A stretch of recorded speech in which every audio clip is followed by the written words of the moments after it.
Good afternoon, good evening, good morning, good night, wherever you are in the world. We welcome you to our webinar series on the Centenary ISTA webinars. Today, next generation on variety testing.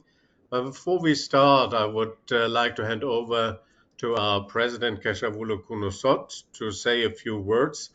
And some people may not know, Keshavulu, you're also a member of the Variety Committee. So we have 4 members of the Variety Committee today here. I hand over to you, Keshavulu, for a few words of welcome. Thanks, Andreas. Hello, everyone. Good morning, good afternoon, good evening, wherever you are. I welcome you once again.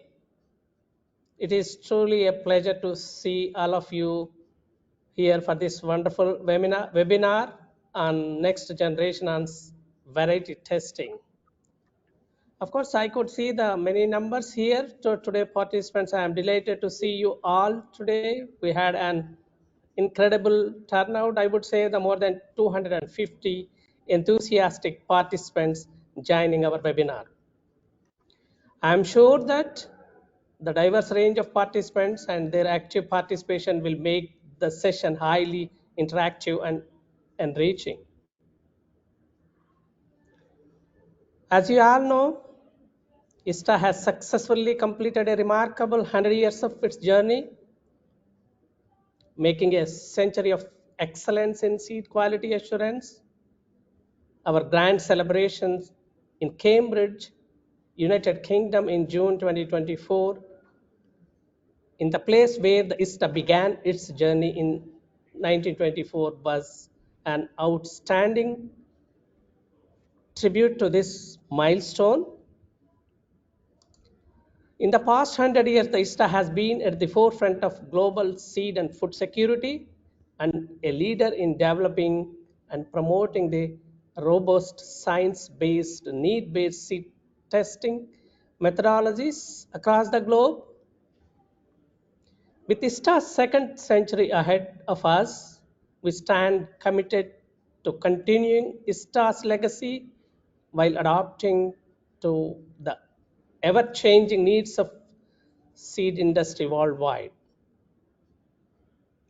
To commemorate this historic occasion, ISTA initiated a year-long series of webinars designed to enrich and refresh knowledge on various aspects of seed science and testing. The today's webinar, the last in this special series, exploring the history and then ongoing work of the ISTA Variety Committee, offering invaluable insights into established and emerging varietal testing techniques. As you all know, the varietal identification and testing is a crucial for crop improvement programs, facilitating the varietal testing, registration, certification, and commercialization of improved crop cultivars. It ensures the new varieties meet rigorous quality, performance, and distinctness standards. A wide range of variety testing methodologies have been reported in the ISTA rules and in usage around the globe, like traditional grow out or the control or pre-control or post-control methods, protein and molecular techniques as well have also been revolutionized testing accuracy and efficiency. When we look at the traditional methods, while robust, are increasingly being complemented or replaced by advanced methodologies like protein and DNA methods due to the growing and ever-changing demand of seed industry worldwide. With evolving agriculture challenges and advancements in seed technology, next generation variety testing aims to integrate innovative tools and approaches to improve efficiency, accuracy, repeatability, and reliability in the current methodologies. The integration of next generation tools with current methodologies is not just a technical upgrade, but a transformational shift that aligns an industry with modern challenges and opportunities. In this context, I hope today's webinar will offer a valuable insights into the next generation on variety testing towards support seed industry, innovations, sustainability, and global competitiveness in the seed industry. I sincerely thank our experts, Ana Laura, who is the chair of the Variety Committee from Argentina, Mary Claude, and Sian from Canada, for sharing their valuable knowledge and expertise in this area. I also extend my thanks to all of you for your active participation and continued support for the ISTA's initiatives. I trust this webinar will meet your expectations and enrich your outstanding understanding of variety testing. In addition, on behalf of the ISTA, I would like to extend my heartfelt thanks and appreciation to all the experts who have shared their invaluable knowledge, insights on various technical topics during this ISTA Centennial webinar series in this year. So these experts hailing from all over the world have generously contributed their time and expertise, enriching our understanding and fostering a global exchange of ideas. So in this connection, I would like to extend a heartfelt thanks to Steve Jones, ISTA immediate past president, Andreas Weiss, Secretary General, Joanna and Karine from marketing division, and the entire ISTA Secretariat team for their tremendous efforts in organizing this webinar series. May this webinar be filled with insightful presentations and stimulating discussion and valuable takeaways. My best wishes to you all. I look forward to seeing you all at the future ISTA events, at the webinars, whatsoever. Thank you, one and all. Wish you all the best. Thank you very much, Keshavulu, for the kind words. Before we start and I introduce our three speakers to the audience, I would kindly remind everybody to, if you have questions, please put them to the question and answer box, and we will go through the questions at the end of the last presentation today. What cannot be answered, we will personally answer to all of you. We collect all the questions. And I would like to start today with Ana Laura. Ana Laura Vicario is a graduate in biological science with a PhD in biological sciences from the University of Buenos Aires, Argentina. She currently serves as the National Director of Seed Development and Plant Genetic Creations at the National Seed Institute in ISTA in Argentina. In this role, she leads strategic projects in collaboration with various areas and organizations and works to strengthen ties with the International Seed Testing Association and the International Union for the Protection of New Varieties of Plants, UPOV. She focuses on developing teams dedicated to seed quality and testing. Since 2009, Anna has been a member of the Advisory Commission on Agriculture Biotechnology, CONABIA, contributing to the GMO regulatory process in Argentina. She has served as the chair of ISTA's Variety Committee since 2013, after acting as vice chair from 2007 to 2013, and has been a member of ISTA's GMO Committee since 2007 and the Rules Committee since 2013. Anna has authored numerous publications in scientific journals, books, and magazines, presented over 50 papers at technical meetings and seminars and congresses, and participated as a lecturer in more than 30 courses and seminars. Her work continues to drive progress in seed development, genetic research, and regulatory frameworks on both national and international levels.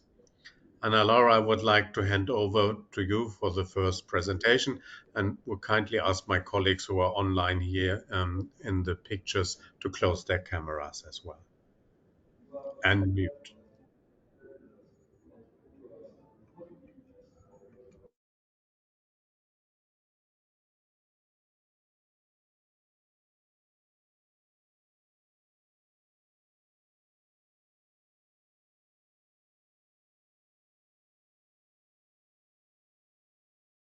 Thank you, Andreas. I hope you can see my presentation now. Is it okay? Yes, we can. If you go in presenters mode, it would be. It is in presenting mode. Can you see it? What we see are the other slides on the left-hand side as well. Okay, I will do it again just to see if this is working. Now? No, but I think it's okay. Let's try. Let's try that way. Okay. Okay. Today, good morning, good afternoon, good evening to everyone. Thank you, Andreas, for your kind words, and thank you, Keshavulu, for presenting and opening this Variety Committee seminar. Today, I am going to present you the Variety Committee through time, a brief history of the Variety Committee. My name is Sana Vicario, and then I am the chair of the Variety Committee. The Variety Committee adopt, validate, and developed methods for species and variety testing, aiming to determine the extent that the submitted sample conforms to species or varieties, as stated by the applicant. The methods for used for testing varieties include those morphological, physiological, cytological, or chemical, including biochemical tests, protein-based tests, and DNA tests. The submitted samples could be seeds, seedlings, or more mature plants grown in a chamber or in a greenhouse or in the lab. And the working sample obtained from it will be compared with an authentic reference sample, which is a variety of known properties, or standard reference, which is, for example, a weight standard as used for protein testing. In the case of DNA methods, the inclusion of these methods in the rules was by means of what we call the semi-performance-based approach, where the specific markers are prescribed, as you can see in the rules in Chapter 8. But the analytical methods are selected by the laboratories as long as they are validated and proved to be fit for purpose and meeting the standards set by ISTA.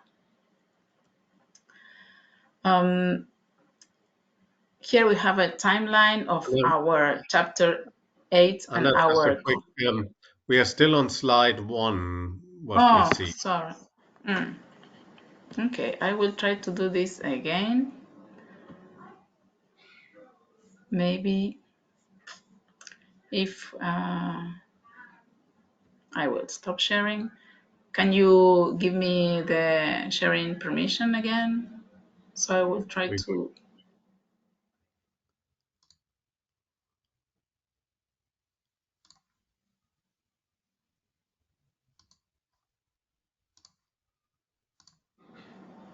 I would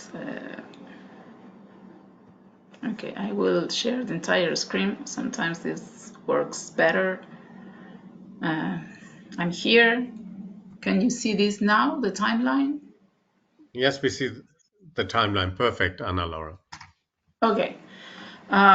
So what I was explaining before it's on chapter 8, the chapter of the Variety Committee. So I think I will continue from here. The first reference we have of chapter 8 date from 1931, when an outline of chapter 8 was published in the International Rules of Seed Testing. At that moment, the early stage of chapter 8, the variety testing methods were focused on variety verifications using morphological traits on field plots or by visual examination of seeds. And the chapter was in a section called Additional Determinations, together with the sanitary condition of the seeds. And the name of the section, the specific section for variety testing, was Genuineness of Variety. In 1955, the section in the rules related to variety testing was called now Genuineness of Type, Variety, and Strains, and still contains a morphological description for the seeds and varieties. In 1996, the variety testing methods in section A of ISTA rules, as we have now chapter 8, it was first seen using the same section as we have the chapter now. The next reference we have for our chapter 8 is during the 90s, where you could see that the name of the chapter was Testing for Genuineness of Cultivar, and included biochemical tests like phenol test, peroxidase test, already included in the rules, together with fluorescent tests, chromosome number, growing plants with nutrient manipulation, and herbicide tolerance. Also, we have there the electrophoresis tests like acid page, SDS page, and UTLIEF test, all for testing proteins, storage proteins in the seeds. And of course, we still have field plots and examinations of seeds were still there. In 1992-1993, 4 handbooks were published in the time when Dr. Payne from the USDA was the chair of the committee. All those methods I've mentioned are still in chapter 8.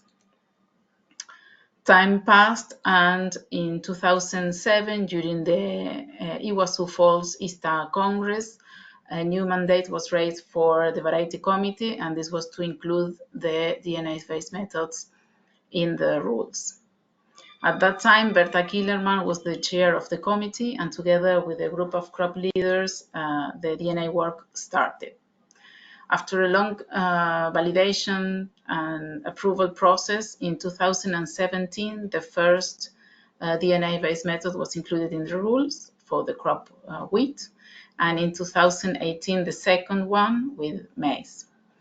During that period, the challenge also was to develop a proficiency test program and a rating system specific for DNA methods.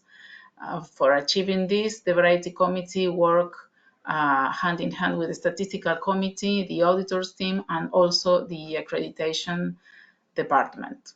Then PT0 came, and then PT1 came, and also OAT and P to the rules. And now we are working on a DNA handbook and making all the way around to morphological traits again, with a visual examination of seeds, but this time based on artificial intelligence for variety determination.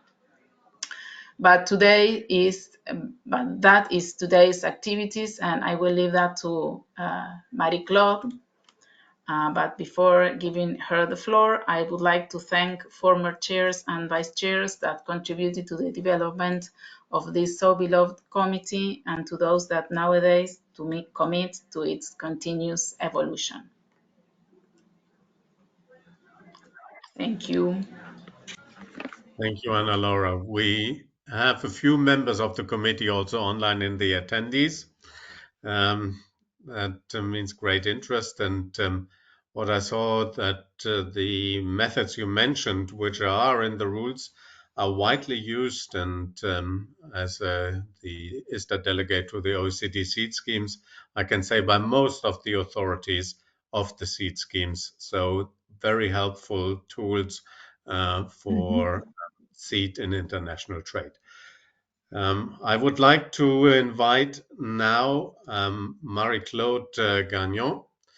She has served as a head of genotyping, botany, and seeds unit at the Canadian Food Inspection Agency, CFIA, since January 2016. In this role, she oversees critical areas such as invasive plant identification, GMO detection, and variety verification, all within a diagnostic environment accredited to either EIC 17 or 25 standards.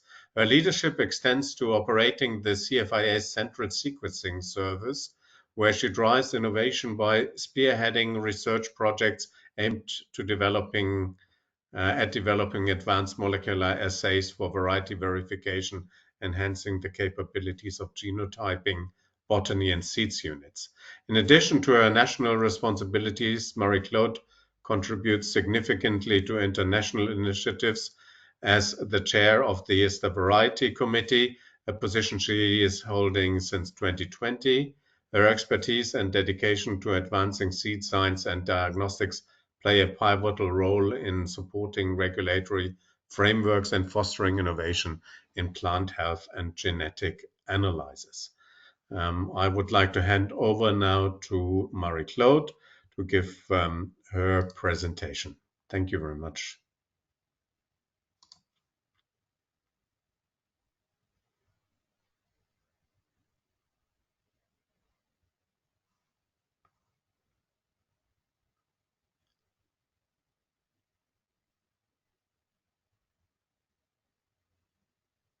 Very much, Andreas, for this very nice introduction.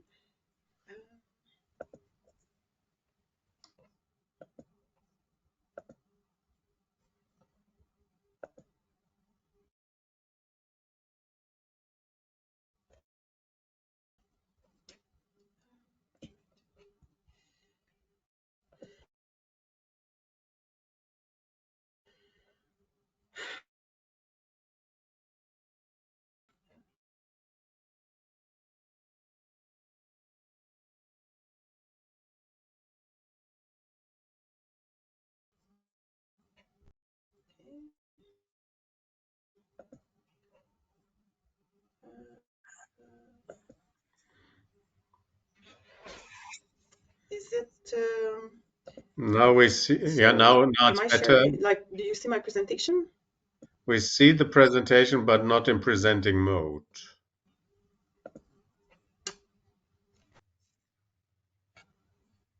Is it? It is. It is in the normal PowerPoint.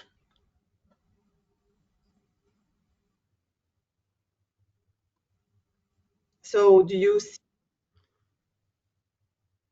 Okay, so. And now? It's perfect. Thank you very much. Thank you very much. Perfect. Now you are filling the whole screen again. Maybe you have screens.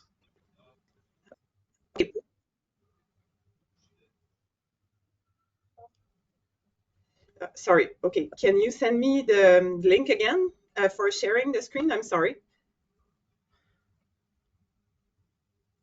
We will.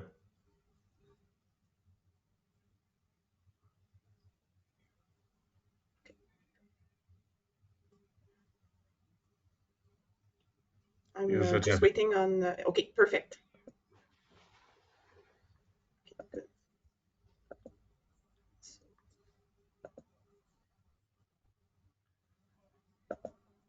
Okay, so perfect. I'm assuming I did the same thing, so I'm assuming everyone is seeing my screen. Perfect. Very All good. right, so I will present the current activities of the Variety Committee. So as Anna presented, the variety scope is to perform a variety verification to determine the extent that the sample conforms to a species or a variety, using methods that are not permissible in a purity test according to Chapter 3. So as Anna described, we have in the Chapter 8 of the rules some conventional methods, some protein-based methods, and now we also have DNA-based methods. Now, I will focus on the projects that are under development and new projects to come. So I will specifically present two different projects. The first one is a DNA-based test for specific traits for variety identification of Lolium. So in the purpose of discriminating annual type in perennial ryegrass varieties. And the second project that we are working on is some morphological base test. So it's the use of neuronal networks for variety identification.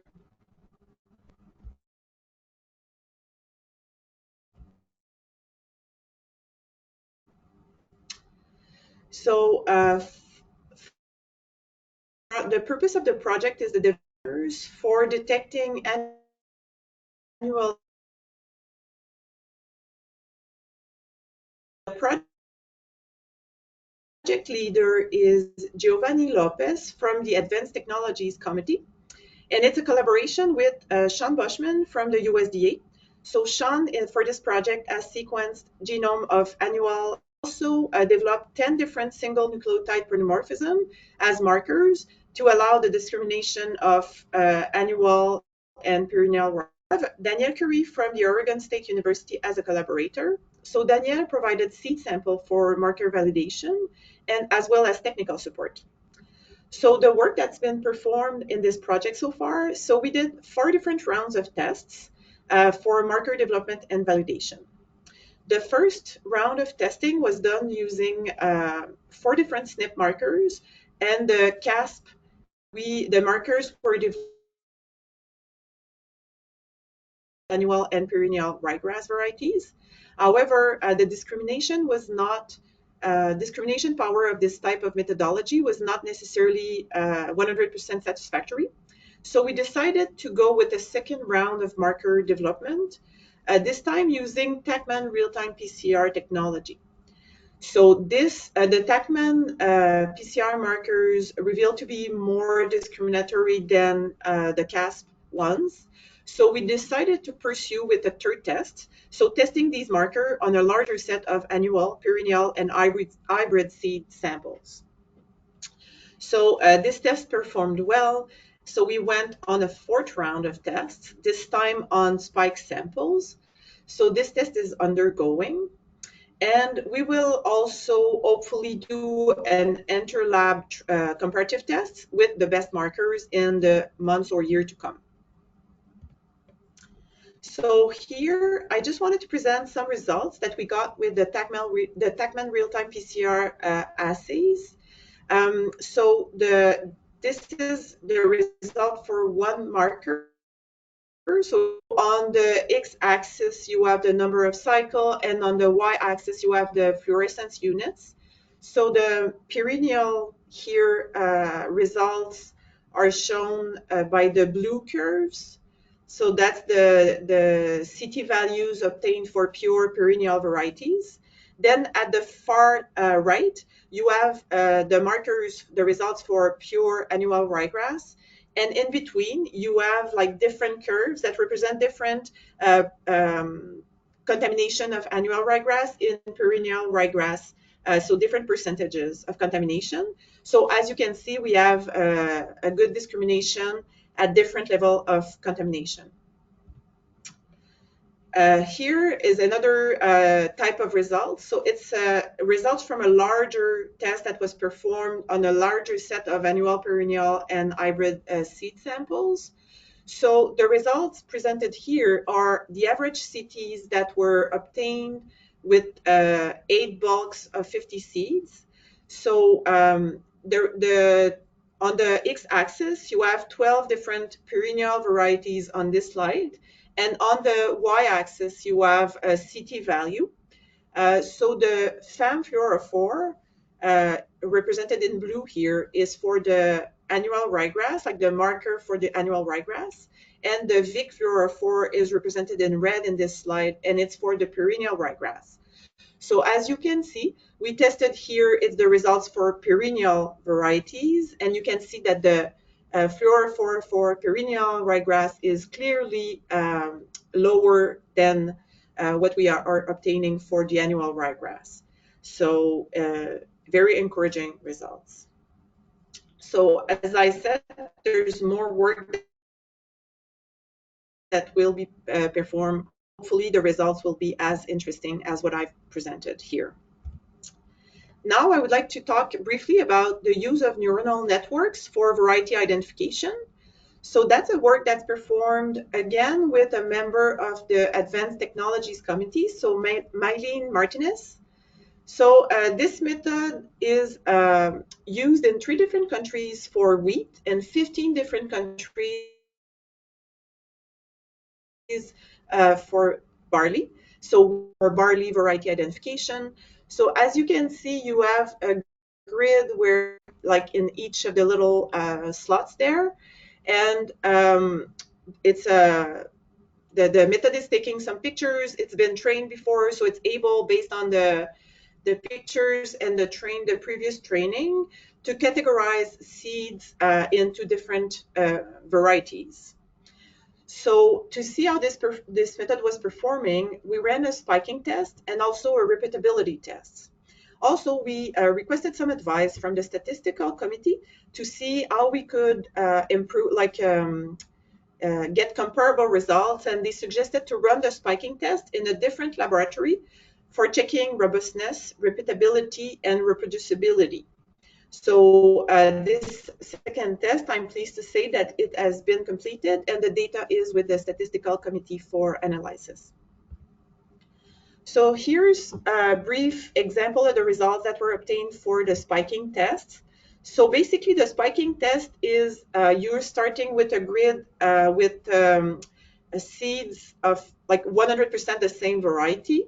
And then one at a time, a seed is removed and replaced by a seed from another variety. And then we are looking at the results on how the software, the percentage of identity displayed by the software. So as you can see, the percent of identity decrease almost in a linear way, as much like in a linear way when seeds are replaced by seeds of another variety. The detection power of the method is able to detect the seeds that are from the other variety, like almost in a linear fashion. Here are the results for the repeatability test. So each group correspond to a variety of seeds that was tested 3 different times. So as you can see, there's less than 5% of the sample that had a coefficient of variation that was greater than 1. So the coefficient of variation at the left is really close to 0 for most of the samples. And you can see the percent of identity, like the individual results for each variety on the figure on the right. So repeatability is really good, except for, like I would say, 3 different varieties where the results are not as good. So again, this is very encouraging. So this is the result that were obtained from the test in one lab. So now we will be able to compare with results that come from another lab using the same methodology. I will just, and I already introduced that, but I will just present briefly the content, the table of content of the DNA handbook that we are working on. So we have a committee that are forming a like a working a DNA handbook to be published on it's eventually on the ISTA website. So quite regularly meeting with each other and working on the different chapters.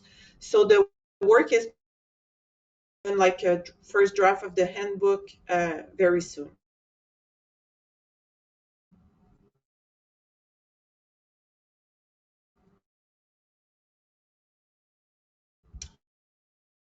Conclusion, I just want to remind everyone to include new species in chapter 8 of the rules. Has a particular interest in validation, please don't hesitate.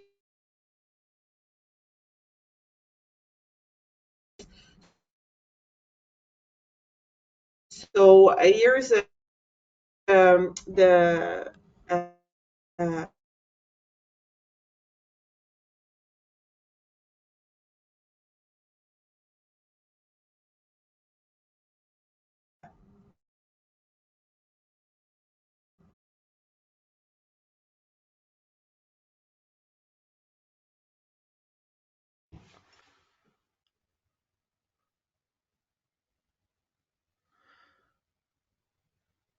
Thank you, Marie-Claude,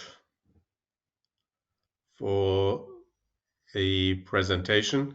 We had some issues with Marie-Claude's internet today. We are very, very sorry about that. But I think we could get the message. our liaison officer is Keshavulu. Uh,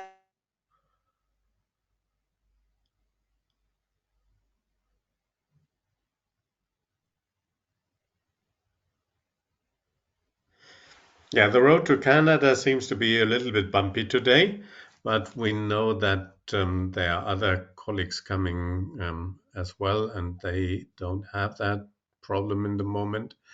I would kindly remind you, if you have questions, please use the Q&A box. The presentations will be available on the ISTA website later, so you can find them there as well. And you will find everything also on the ISTA YouTube channel in a few days. That means that you can re-look at the slides and the presentations on the ISTA YouTube channel. The link is in the chat box, and you can also subscribe there. We also invite you to subscribe to the newsletter to get more information. That can be done via the ISTA website. I would like to go now to the next presentation, if that is possible. And I would like to introduce Sean Valkowiak. He has been an active member of the ISTA Variety Committee. And you see him here in the picture as well. He's a research Variety Committee since 2021. He is a research scientist at the Grain Research Laboratory of the Canadian Grain Commission. We thank the Grain Committee, the Grain Commission, and the Grain Research Laboratory for their continuous support also in the proficiency testing of the Variety Committee. And this commission is a federal agency responsible for regulating grain handling in Canada and ensuring grain quality and safety. As the program mission manager for microbiology and grain genomics, Sean oversees the core facilities for genomic testing and research. His research has been featured in numerous high-impact journals, including Science and Nature. I have to say I never made it to those, underscoring his contributions to the scientific community. Beyond his governmental role, Sean serves as an adjunct professor at the University of Manitoba in the departments of plant science and animal science, where he fosters academic collaboration and mentorship. Additionally, he contributes to the broader scientific dialogue as an editor of the Journal of Plant Pathology. Sean's expertise bridges fundamental research and practical applications, advancing the fields of plant science and grain genomics.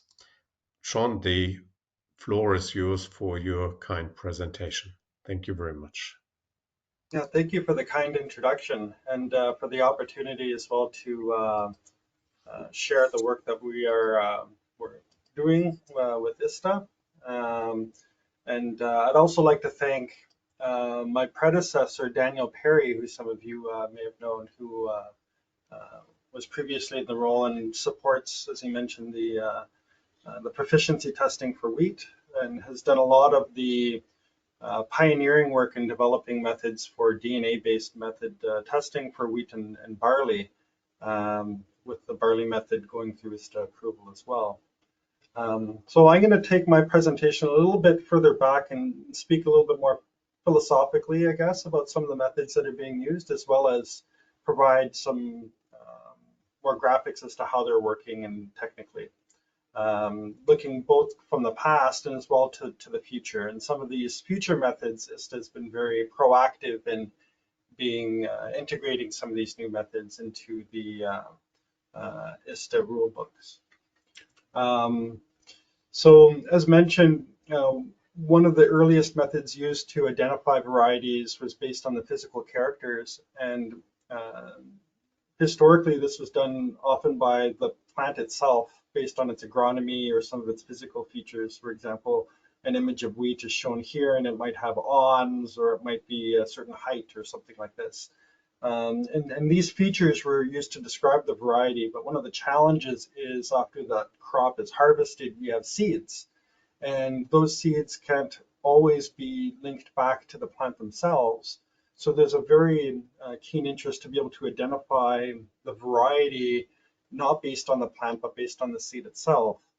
And this can be possible depending on what seeds you are working with and the plants that you're working with, but can get very challenging very quickly depending on the crop. So shown in the image here is some wheat seeds, and I have a pretty good eye for telling apart different wheat varieties, but most of them I can't tell apart just by looking at them. They're indistinguishable to me.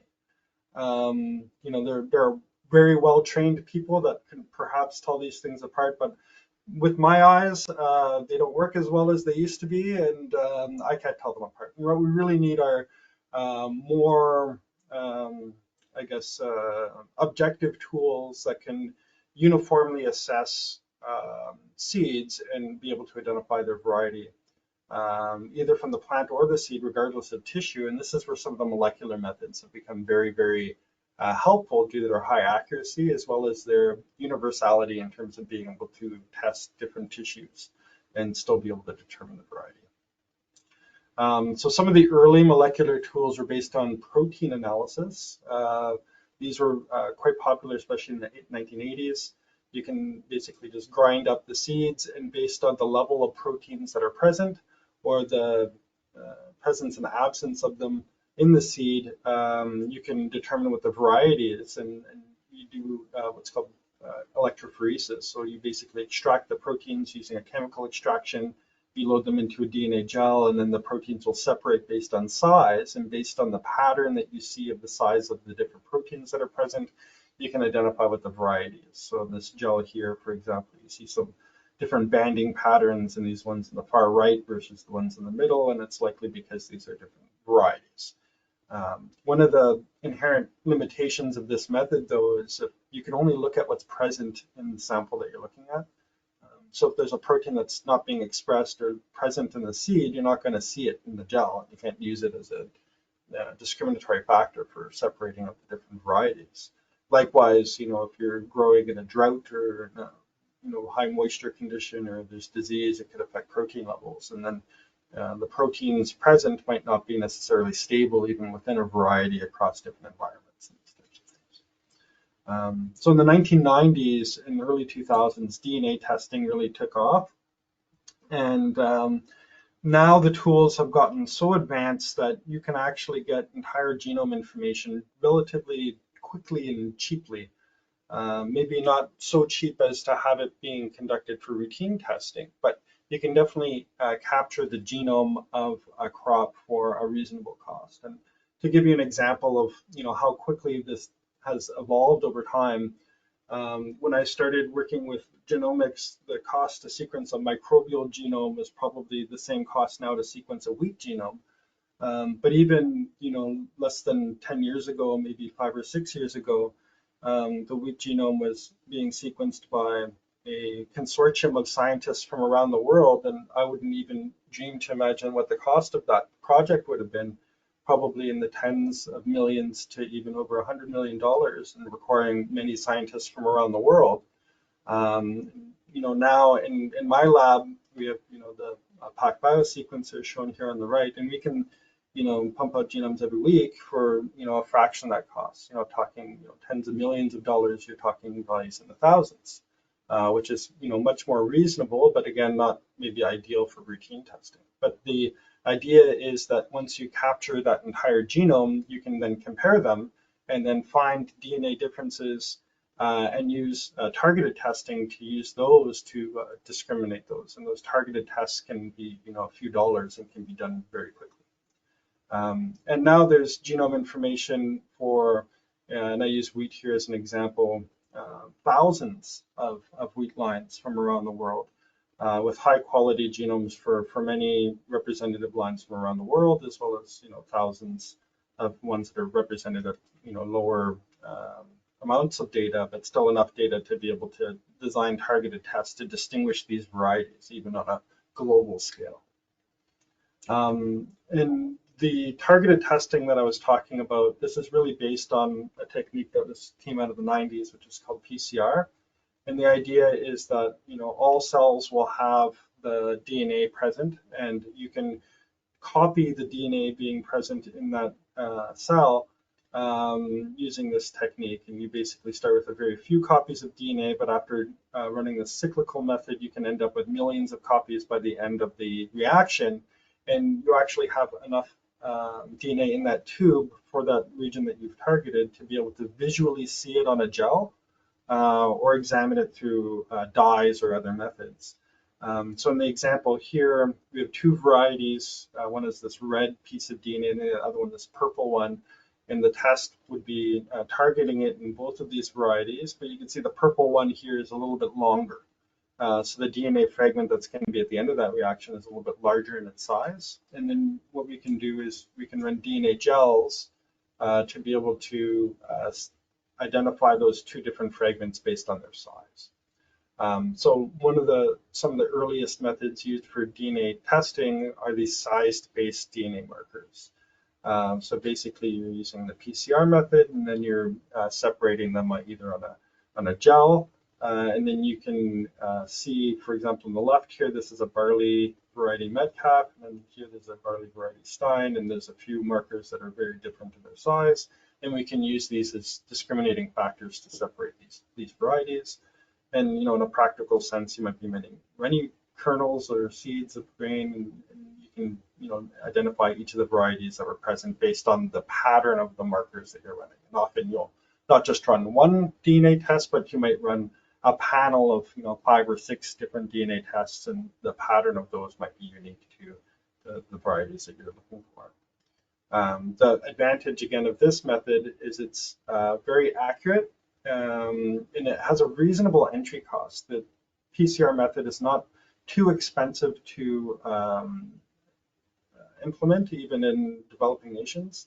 And the costs for running DNA and technology for running DNA gels are fairly simple. So even the PCR method can be done with a water bath and some tubes and some basic reagents.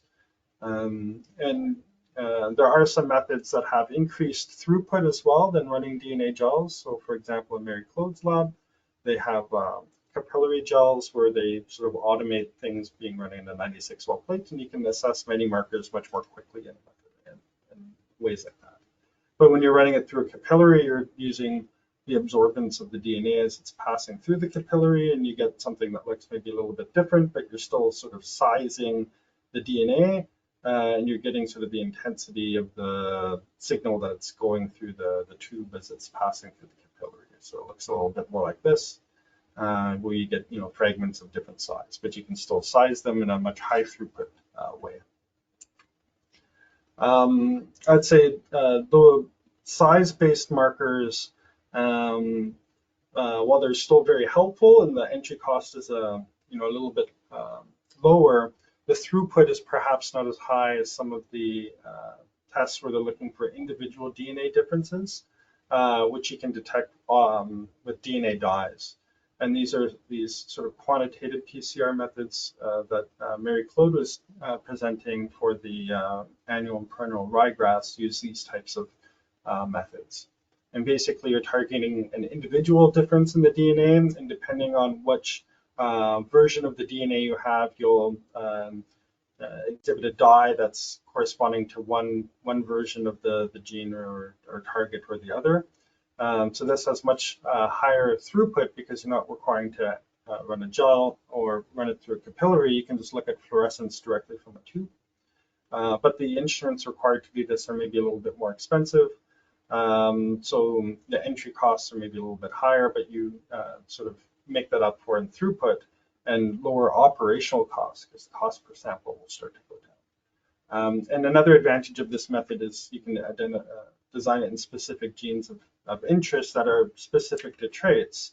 So similar to the size-based marker, you're likely running many of these markers, a panel of them, and the pattern will be unique to a specific variety. So for example, for wheat, we have markers for low cadmium, awns, and the color of the gloom. So a lot of these things actually link back to the physical features of the variety, or might give an idea of the quality or safety of the variety, in addition to being able to distinguish that variety from other varieties of that same species. And the methods to do this, you can do them in a single tube, but you can also do them in 96 well plates, 384 well plates, or even, we use these really high throughput systems that are running many samples with many markers at once. So this array here, each one of these little squares has 8 by 8, so it's running 64 individual markers. And we can run 48 samples with those 64 markers. And just by dropping the DNA on the chip and then throwing it in the machine, and it runs a scan within an hour, and then it can give you a report back on what the varieties are present based on the patterns for all the markers.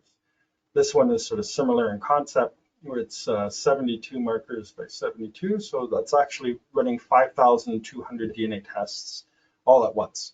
And the samples are sort of auto-loaded through robotics. As mentioned, these methods are not just showing the presence and absence of the different genes, they can actually be quantitative. So in the case of the annual and perennial ryegrass, even if you have a mixture of the two, it can accurately detect the ratio of them present in the sample to be able to determine is the level 4% or 6% or something like this. But some of the really accurate methods for being sensitive in detecting those small level of differences, like digital PCR, for example, have a higher entry cost. But the accuracy or the sensitivity can be really high. The accuracy can turn into challenges, though. So, for example, if you have 10 different varieties and the varieties have different profiles for a panel of markers, it might be difficult to distinguish which varieties are present if you're getting too many signals because there's too many varieties present in that sample. But if there's only one or two, you can really accurately tell them. So this is a bit of a summary of the different methods we were talking about: the physical characters, the proteins, the size-based markers, the individual DNA differences, and some of these quantitative tests. Many of these methods are available online through publications, so they're public, and some of them are in the ISTA rulebooks as well. And I would say, it's very difficult to determine which method is best. It really depends on what the purpose is of the test that's being performed, because all of these methods are going to have a trade-off between cost, quality of result, and throughput. And this is, especially in the quality of results standpoint, this is where ISTA becomes really important to be able to systematically evaluate the methods through its protocols, as well as provide guidance to people developing methods through the DNA handbook so that they can understand the trade-offs between some of these methods and some of the best practices for developing and validating the methods before trying to get them approved. But to give you an idea, you can sequence an entire genome of something and you're going to have a really good idea of what that variety was, but the cost to sequence that genome is very high. You can run DNA gels and the methods are maybe more accessible, but the cost per sample is going to be higher than, let's say, a high throughput system for DNA testing for targeted tests. But the upfront cost for the equipment becomes sort of prohibitive for some methods. And we sort of talked about these digital PCR methods that might have challenges if there's a lot of mixture of different varieties in a sample. But if there's a couple, it has high sensitivity to sort of separate the two or more that are present. So all of these methods are going to differ in their cost, quality, and throughput. And there's sort of this philosophy that when you consider cost, quality, and throughput, you can really, most methods you're picking two and compromising one. So if you really want really high quality of result and really high throughput, that's going to come at a really high cost. If you want, a method that has low cost and really good results, the throughput is going to be low. So it's a bit of a unicorn to find a perfect method that has all three. But there are methods that are looking much more promising, which we're evaluating as well. Some of these image-based identifications, which Mary-Claude was discussing. There's different ways of going about it. You can put them in these screens, and then it sort of scans from either side, and the software will use neural networks to be able to understand what the variety is supposed to be looking like, and then use that to scan new samples to be able to identify what the varieties are. Other ones are structured a little bit differently. So this one has sort of a feeder or hopper, and then it goes through on a slide, and there's mirrors and it images on either sides. The challenge with these methods is you need a lot of really highly pure samples to train the models on from many different environments and different growing years. And every time you add a new variety to the system, the whole model needs to be retrained to be able to distinguish them. And if the model has not seen a certain variety, depending on how the models were developed, it's going to assign an unknown sample to one of the varieties that are in the database. So there's a lot of intrinsic danger in that, depending on the method that or the requirement of your testing. But these methods would definitely have much lower cost and higher throughput than DNA test methods. So there's that trade-off that comes between results quality, throughput, and quality. So to summarize, there's many different tools for performing variety identification, and they're constantly improving. The traditional physical examination and protein profiling may not be suitable if the seeds are not distinguishable by these methods. DNA testing is still considered a gold standard, and these methods are ideal since they can target many variety-specific targets, and they can distinguish varieties with really high accuracy.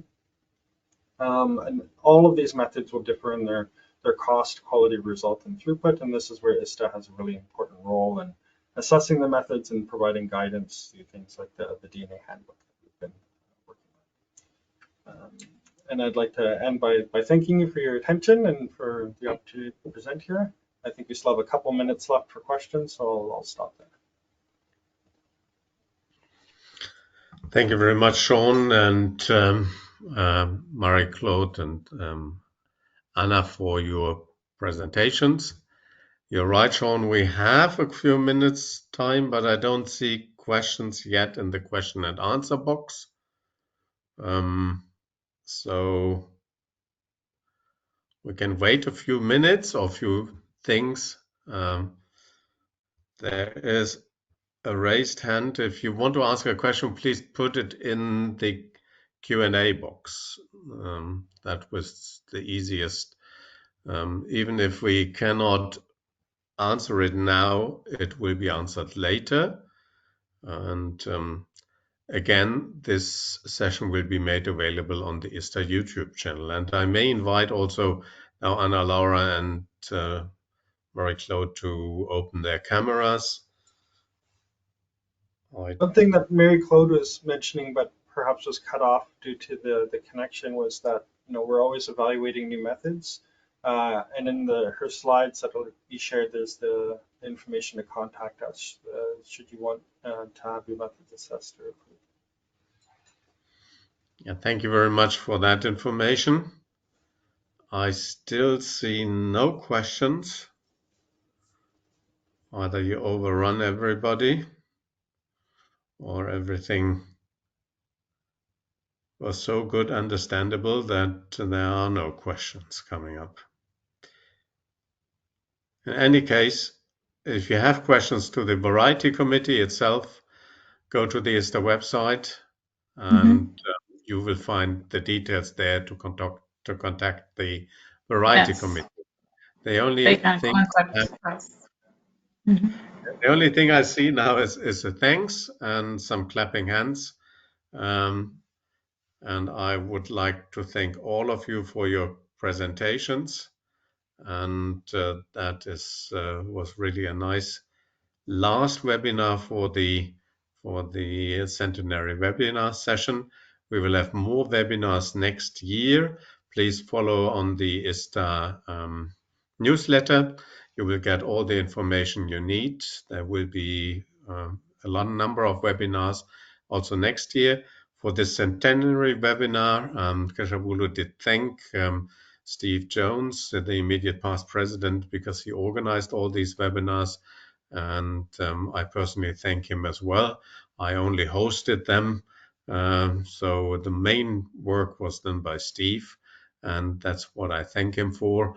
And also by the team of Johanna from the Secretariat. Johanna is the manager for communication and marketing, or marketing and communication, and she's organizing with a group these webinars as well, and I thank her for that. No questions? If there are, please contact the Variety Committee, and I thank all of you for your time and participation. Have a good day wherever you are, and goodbye to everybody. Goodbye. See you. Bye.